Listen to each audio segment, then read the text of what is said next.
Tvameva mata cha pita tvameva, tvameva bandhuscha saka tvameva, tvameva vidya dravinam tvameva, tvameva sarvam mama deva deva. And it means, thou art my mother, my father, thou art. Thou art my family, my friend, thou art. Thou art my knowledge, my wealth, thou art. Thou art my hollow light of all lights, thou art. Om Shanti, Shanti, Shanti.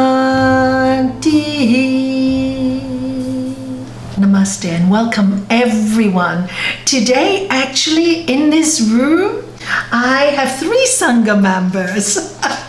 So it's really great to have Les, Anna, and Barbara here with me. I miss you all because human contact is so precious. It is so precious. And this lockdown, I hope, has made a lot of people realize how important it is to have communication, personal communication. I mean, this is great that we can Zoom and everybody can come in from all over the world, which is really exciting too, and you can all meet each other. But something about the human touch, and because I'm mentioning this because of the mantra and the topic, the yoga of devotion.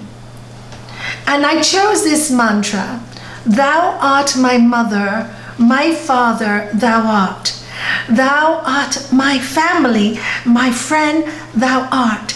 When a bhakti yogi is really in full form, this is how it feels, that everything is divine. There's no more just that one secular figure. It is now everything. So I see you in my father. I see you in my mother. I see you in my friend. I see you in my 2 sisters there joining me today. Welcome, my 2 sisters. One from Africa, one from America. I see you in my family. I see you in my friends. I see you in everything I learn. And I see you with everything I have. My wealth is everything that belongs to me. This is why a true devotee will have respect for everything on this earth. Everything is divine. There is no such a thing as prejudice or separation. There is no caste. There is no lower. There is no higher. A real bhakti yogi will see everybody as equal, because they will realize that really the ultimate goal of the yoga of devotion is to discover that God is love. That God is love. So I have a question here. So I'd like to start with the question here. Barbara is going to ask me a question. Hi everyone. Namaste. So Nalanie, my question is about devotion and worship. And is it possible to worship or be devotional to an unmanifest God? Okay. That's the first part. Or should devotion always be linked to a form? And I guess a lot of us, this new generation coming from a secular background, we haven't been brought up with so many deities to worship. Sometimes it's the idea of devotion, and having devotion to a form is a more difficult idea. So how does one develop that? Okay, thank you very much. It's a brilliant question, and it is one which Arjuna actually, the same question Arjuna asks Lord Krishna in the Gita, and I will read to you his answer. It's chapter 12, actually. The question she's asking, the answer is actually in chapter 12 of the Gita, which is the yoga of devotion.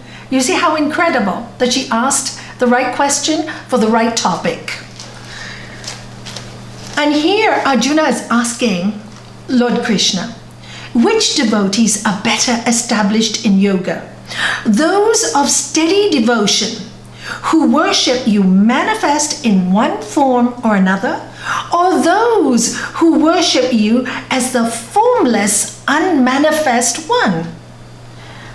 And Krishna answers him, those devotees who continuously think of me with zeal, with sincerity, and thus steadily worship me manifest in one form or another, are perfectly established in yoga. So he's saying that if you decide to worship that highest one in one form or another, it's up to you. It's perfectly okay. You can do that. And what of those who worship me in the unmanifest condition, without form, without anything? What happens to them? Beyond name and form, infinite and indescribable, beyond the grasp of the mind, yet everywhere present, unchanging, immovable, and eternal. Through such worship, Krishna answers, they quiet their senses, become even-minded, and naturally think of the welfare of all creatures. Certainly, such devotees also come directly to me. But those who do seek me as the unmanifest choose a more difficult way, because it is very hard for one in the body to reach that goal. Okay, so let me answer you very clearly, Barbara. Here he's saying, yes, you can do both. Everybody's different. Our natures are different. So when you are talking about the yoga of devotion, what we are trying to do here is bring for me, God is love. And in the Upanishads, the description of this God is love, the Lord of love. So let's start from there.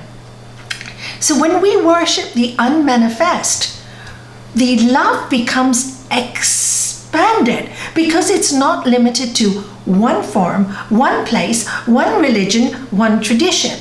What happens when sometimes we just worship one form? Let's say somebody really worships Lord Shiva, another one worships Jesus, another one worships Buddha. A real bhakti in worshipping those separate forms will realize that all the teachings are the same and will know no prejudice and no separation. A real bhakti yoga will not see separation. Please understand that. However, in this day and age, what's happened with religions and people worshipping one form or the other? My guru is better than yours. My religion is better than yours. And instead of really imbibing devotion and love, they are spending more time in judgment, prejudice, because the real bhakti knows that God is the Lord of love.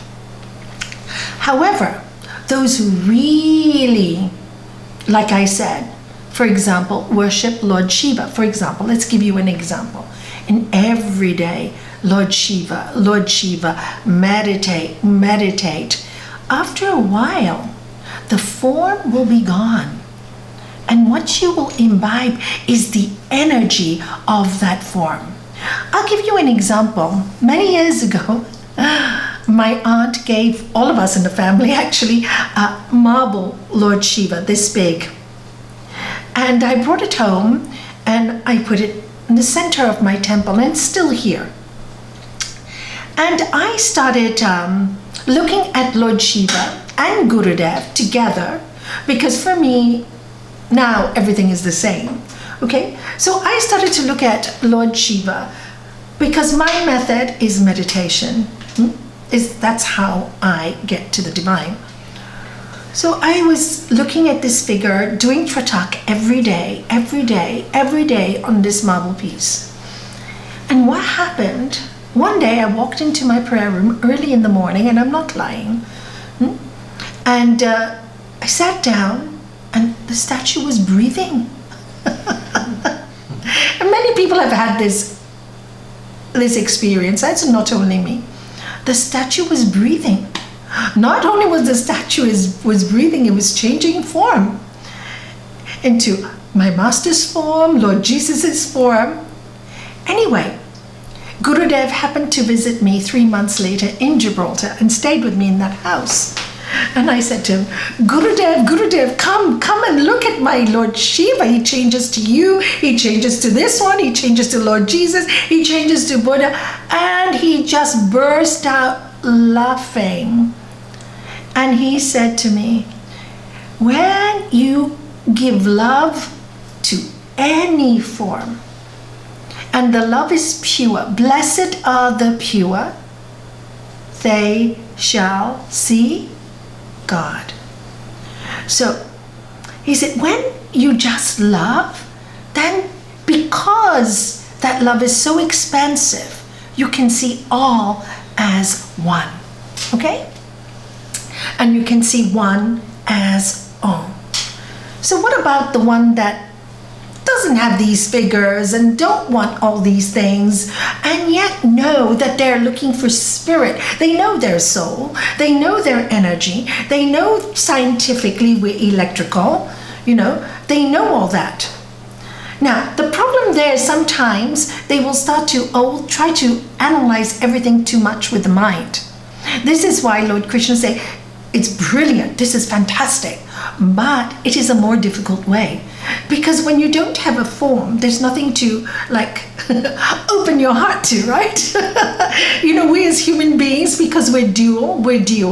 We're not yet, unless you really absorbed in samadhi, we are dual. So we need someone to communicate with. Right now, I need you. You are here, so I am here. I am here, so you are there. We need each other in this dual world, all right? So for one that is not manifested, there are dangers in the sense that they can become so intellectual that they get stuck on the intellectual, and that stops them to allow that love to well up in their heart, because they will constantly be judging themselves. And so if a miracle happens to them, etc., they will always try to be too rational. Okay? So this is why Lord Krishna says in his answer about the unmanifest, if you are, then the way to get there is learn to control your senses. Learn to watch the way you are thinking. See the unmanifest in everything and everyone. And that's why I started with that mantra. See that in everything and everyone. And then one day, you just look at a flower and your heart will come up, because you will see everything in that flower, the love, the joy. So when you worship the unmanifest, you know everything is divine. Also, I think when you worship the unmanifest, most of people who do that go through the path of Jnana Yoga, which is asking, who am I? Who am I? This is the path of Ramana Maharishi. So you see, this is where, who am I? Who am I? Am I this body? No, the body will die. The body will die. We all know this, right? You know this. So am I this mind? And if you really think about your mind, everything you think most of the time, unless you're meditating most of the time, is about everything on this earth. Everything that's here, the food, the shopping, the cooking, the house, whatever, your relationships, it's all the time what's on this earth. So if it's all the time thinking about what's on this earth when you go? Are you the mind? And where is your mind? This is why they say it is so important at the moment of death to focus on the highest goal, to focus on your highest chakras from the throat. You know, they say the Udana current or the Sahasrara current, and bring yourself to these points and let the soul leave from this point. So this is why it's really important for the one who worships in the unmanifest form to realize, don't get so carried away with the intellectuals. Start with the intellectuals, but ask the most important questions. Okay, how do you understand that you're really soul and spirit? Yes, you know it with your mind, but you are not the mind. So this is why he says, Sri Krishna, learn to control your senses a little. While the senses are always outside, I want, I need, I'm hungry, I'm this, I want sex, I want that, I want this. While it's all those places, it can't absorb that feeling of devotion. It's more in the mode of desire. What I want. And if I get that, then I'll fall in love with God. That's business. That's business. So this is what a devotee has to watch for, practically watch for. I'd like to also read something from the Upanishads, if I may, of the Lord of Love, because if you want to worship in an unmanifest form, which is what I do now, I do both. Okay, for example, the days when I need to I need a form, I will use Lord Shiva, Gurudev, Mother Mary. I have Mother Mary in my garden, and I just love her form. I just love her to bits. I just go there, and those days, and I'll sit and I'll talk to her and I'll chat. Other days, I don't want anything to do with forms. I just don't need the forms. The forms are divine already around me. My coffee is divine in the morning. My partner is divine. My home is divine. And all I want to do is say thank you. And then I feel very happy, because when I am feeling this way, I am feeling madly in love with my life. With whatever, good or bad, it doesn't matter. Lockdown, no lockdown, doesn't matter. That love is in my heart. Thou art my mother, my father, thou art my family, my friend, thou art my knowledge, my wealth, thou art my all, O light of light, all lights thou art. And of course, when I get into the states of unmanifest, I love to read the Upanishads, because there they give me so many answers, you know. I just love getting my answers, and I go, yeah, thank you. You know, today I just before this talk, I was at these books outside, because I'm writing a book and I'm doing some quotes. So I opened this page and I said to Les, oh, I do love you, God, because you come to a page and this is the page I must read to everybody today. So I feel, and I think all of you know this too, it talks to us. It talks to us when we're tuned in. All right? This is the yoke of devotion. When you are constantly tuned in, and this is the secret. Don't get caught in the desires of your senses. Tune in. It talks to you in those flower pictures, in books, in people that walk into your home, and you think, oh, I wonder why they're here. There's something very significant. God sent them, you know, and you just really feel that because you're focusing on that. You're not focusing on, what do you look like, and da-da. Oh, that too. I mean, they look stunning, but that too, but it's all part and parcel of the divine. So let me read this to you, because this is the page it chose. The Lord is the light reflected by all. He shining, everything shines after him. The Lord of love is before and behind. He extends to the right and to the left. We're using the word he just because we can use she, all right, or it. There is no one here but the Lord of love. It alone is. In truth, it alone is.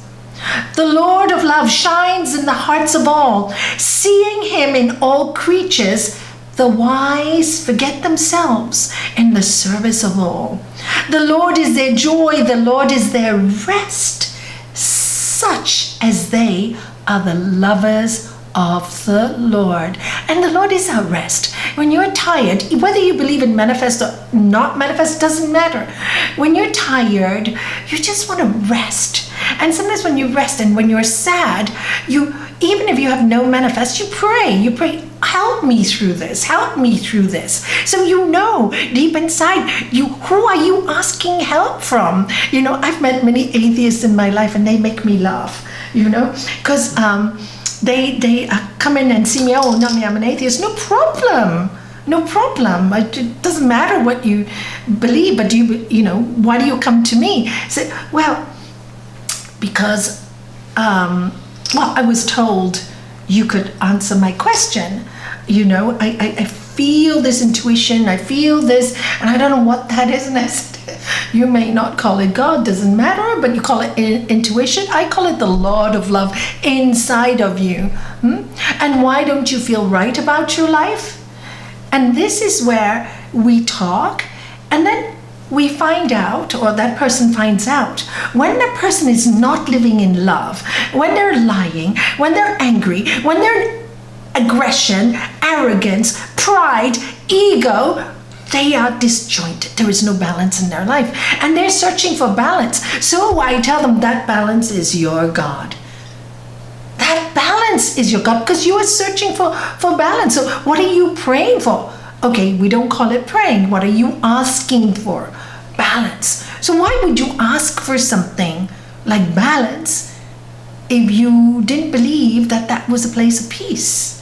So let's call, as Gurudev says, make peace your God. So let's call God peace, or love, whatever you choose. So you see, I don't believe atheists are atheists. They are looking for that balance too. So we have a good laugh together and we have fun. So let's go back to this. It says, by truth. Now, how do you find this diamond inside all of us? How do we connect with it?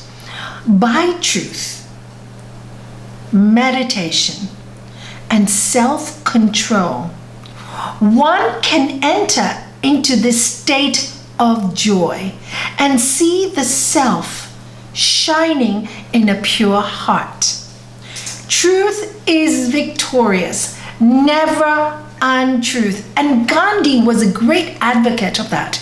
His movement was satyagraha, which always speak the truth, live the truth, don't live a lie, the other part was greed, non-greed. Don't be greedy, because this is the senses. The greed takes you away from the Lord of love. Because why? The Lord of love will give you anything you want. The power, the law of attraction, they call it today, right? It will give you everything you love. If you are full of love, it will give you love. If you're full of anger, you will get anger. You can say, I want this anger to go away, but if you're angry, you have to work at it to let it go, to forgive. Otherwise, that is what you will attract. All right? So here he says, by truth, by meditation, self-control, one can enter into this state of joy and see the self in the heart. Truth is victorious, never untruth. Truth is the way, truth is the goal of life. Reached by sages who are free from self-will. What does self-will mean? Selfishness, basically. I, my ego, me, I have to do it this way. And then it goes on to say, the effulgent self who is beyond thought shines in the greatest, shines in the smallest, shines in the farthest, shines in the nearest, shines in the secret chamber of the heart. Beyond the reach of the senses is it, but not beyond our mind, stilled through the practice of deep meditation. Beyond the reach of words and works is he, but not beyond the reach of a pure heart. Freed away from the sway of the senses, sages are granted all the help they need in everything they do to serve the Lord. Let all those who seek their fulfillment love and honor the sage. So here it's saying, when you are practicing truth, deep meditation, and pure in heart, what is your motive? What are you, blinded by your desires and your cravings? And if you are, don't worry, you can work them through.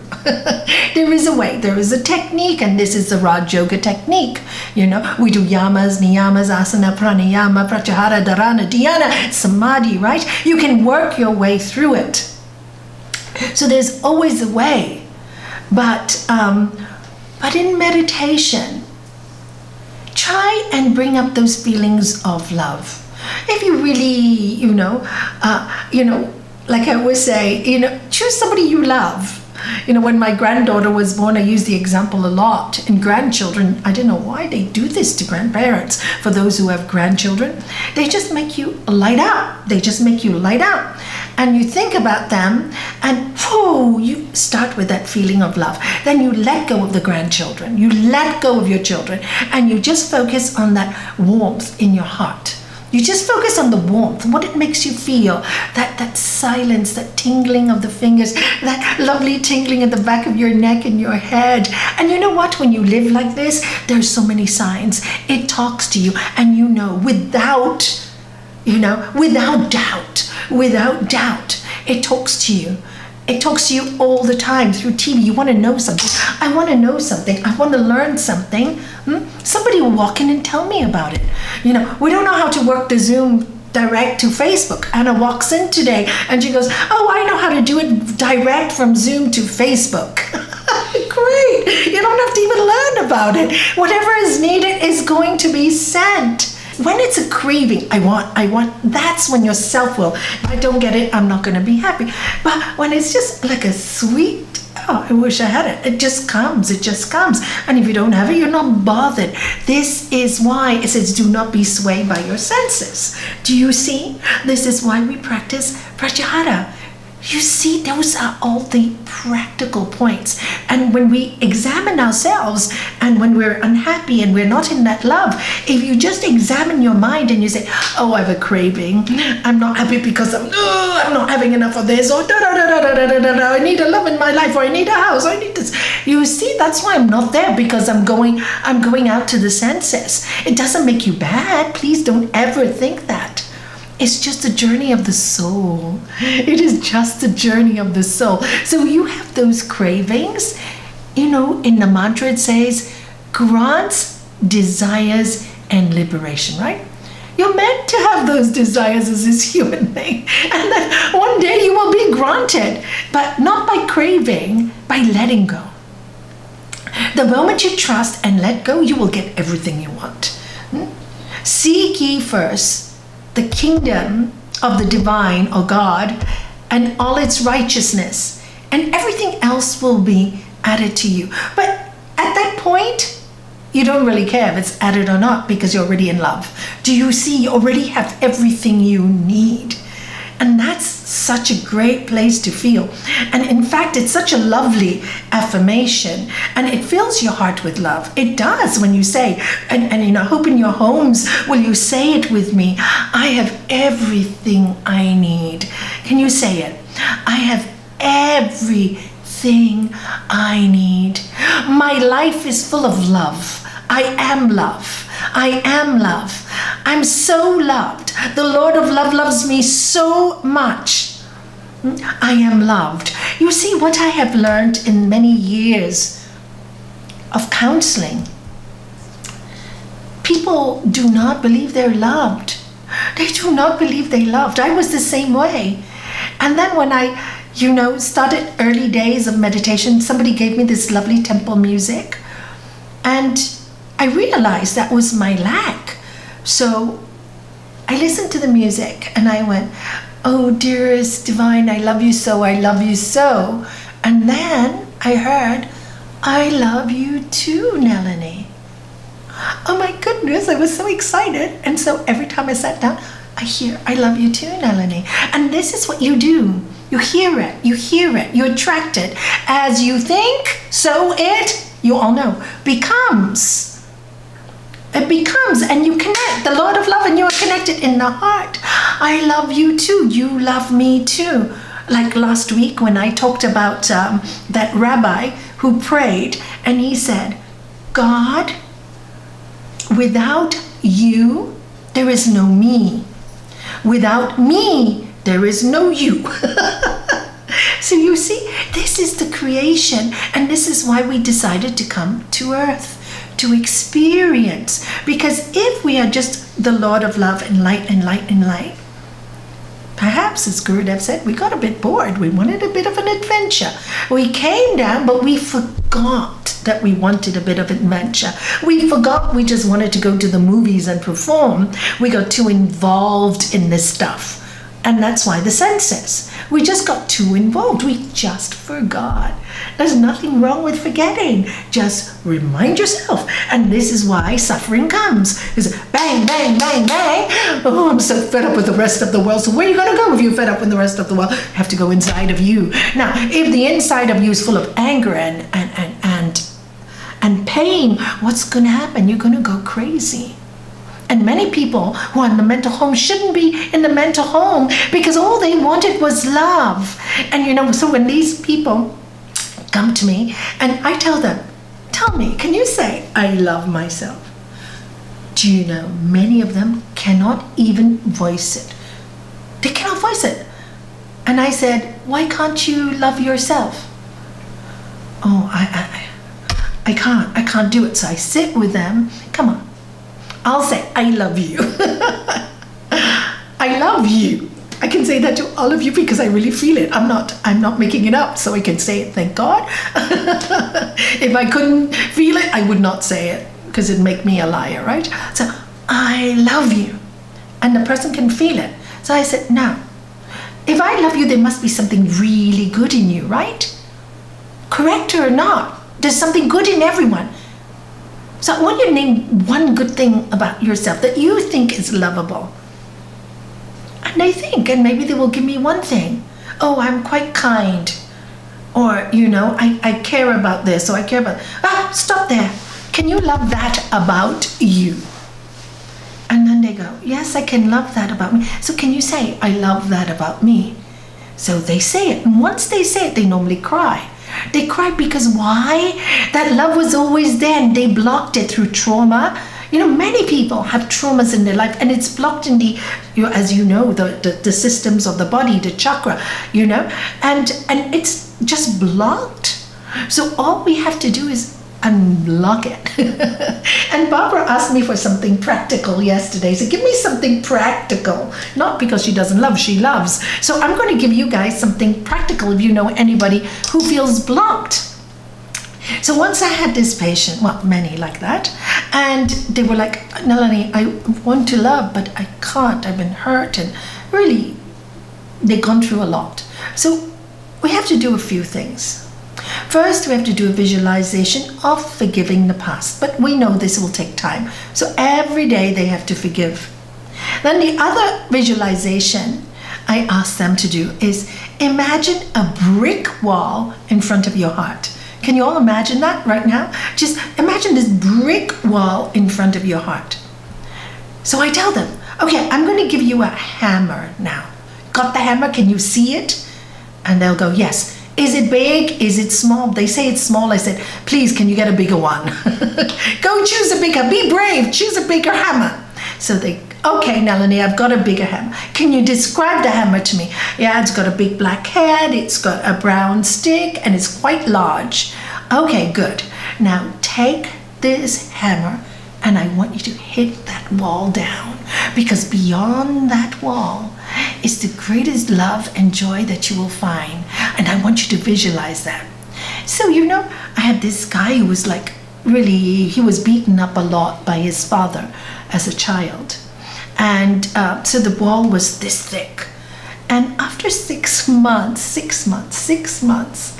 he walked in one day to the office and he said to me, Nalanie, I'm free. And the wall came down. And I said, whoa, tell me, what did you see beyond that wall? He said, the world is huge. There's so much for me to learn, to love. You know, he was scared to travel, didn't want to move anywhere. His world, because when you don't love, your world becomes tiny. It becomes very narrow. And he said, I want to travel now. I want to meet more people. It's my fault. I've always looked at people, misjudged them, thought they were no good. I thought they were all like my father, but it's all a lie. It's all a lie.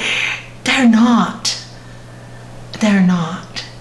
And he freed himself. So that's one of the practical things people can use. It's a visualization to open the heart. You know, the other thing you can, the Buddhist way is to see a lotus flower in the heart, in the lotus of the heart, in the lotus of the heart. So lotus, what does it represent? The root is in the mud and the flower grows above and gives beauty to the world. So you see that love, that you are the flower, you are the lotus, and now you give service to the world. And what best service can you give to the world but a pure heart and a heart full of love? Sometimes we can't give things, and things are only temporary, but we can give a smile, and we can give our time. And when we can give a hug, when we're all allowed to give hugs again, and that's what we can do. And that smile to somebody who's really down on that day, that love that you send them, even through the ether, will touch them. It will touch them. I promise you that. That's why they have distant healing and all of this, because it does work. We're electrical, you know. We use the computer because it's electrical and we can get all the way across the world. The yogis in the old day did everything telepathically. We are the most incredible machine of all. You know, I was talking to Les this morning and I said, Les, don't you think this body is so incredible? You know, the yogis have only deciphered 72,000 nadis, which are nerve centers in the body. But they say there's more than 300,000. Who could design such a network? You know, that connects with the endocrine system and sends all these messages. I mean, it's an incredible machine. We are an incredible machine. So we need to love that machine and look after that machine. And how do we look after it? By what we put into it. Not only physically, which we should eat right, exercise, and most important, fill it with love and goodness and kindness. That is the medicine, because the mind is more subtle and will give the message to the brain, and the brain will give it to the body. So your body, mind, and spirit are all functioning so perfectly in a very imperfect world, because we are living in a very imperfect world, and it will be like that forever, because it will be dual. We are in a dual world. Where there's good, there will be bad. Where there's up, there'll be down. It just has to be. So the yogi's job, the yogi of devotion, the love of devotion, rises above both. You got it? So you know there's good and you know there's bad, but you transcend the two and you watch the play. And then your heart is, thou art my father, my mother, thou art my family, my friend, thou art my knowledge. Oh, you swore at me today. Well, you taught me something that, you know, I shouldn't be so sensitive. And you know what? Walk away. Yeah, you know what makes life so beautiful? Simple things. No craving, just enjoy. Just hug. Should I? Shouldn't I? Will this one hurt me? Will that one hurt me? Will this one do this one? Yes, all of the above. Because it's life, but don't be afraid of life, because to be afraid of life is not to live in love. Do not fear life. Even with this corona, don't let it control you. All day long, people are thinking disease, fear. We should think of corona as like a crown around the sun, crown in our heart, and I loved it. Yes, change the language, because if you live in fear, you cannot live in love. Okay, got it? Fear and love do not go together. Yes, take care. Be careful. Of course, take precautions. Not saying that, but do not allow the fear to eat you up. Some people are so scared. Now we're allowed to go for walks that don't even want to leave the house. And now they become prisoners of their own life. How scary is that? For me, this is the biggest disease that is caused. So don't live in fear. Be careful, but not fear. And then there is a silence, and there is a joy, and there is peace, and the Lord of love shines in your very own heart. And I just wanted to remind you of that. Never forget that. That's what I love about the Lord of love, whatever you want to call it. It loves us all, like the sun. The sun shines on everybody, good or bad. And the Lord of love is that light that shines on all of us, good or bad. We're bad, we cannot connect. We suffer. We're good, we can connect. That's all. It's quite simple. Do you see? The teaching is really very simple. The mind complicates it. So trust yourself more is what I really want to tell you all. Because who's your best teacher is the guru within you. Trust yourself more without all those desires. Trust that inner voice that's full of love. That is the one you need to listen to. The one that causes no harm to anyone, some benefit to someone, yourself included. And that will be answering your question next week. Yourself included. You're not exempt, that the Lord loves you, then it talks to you. And it talks from here in your heart.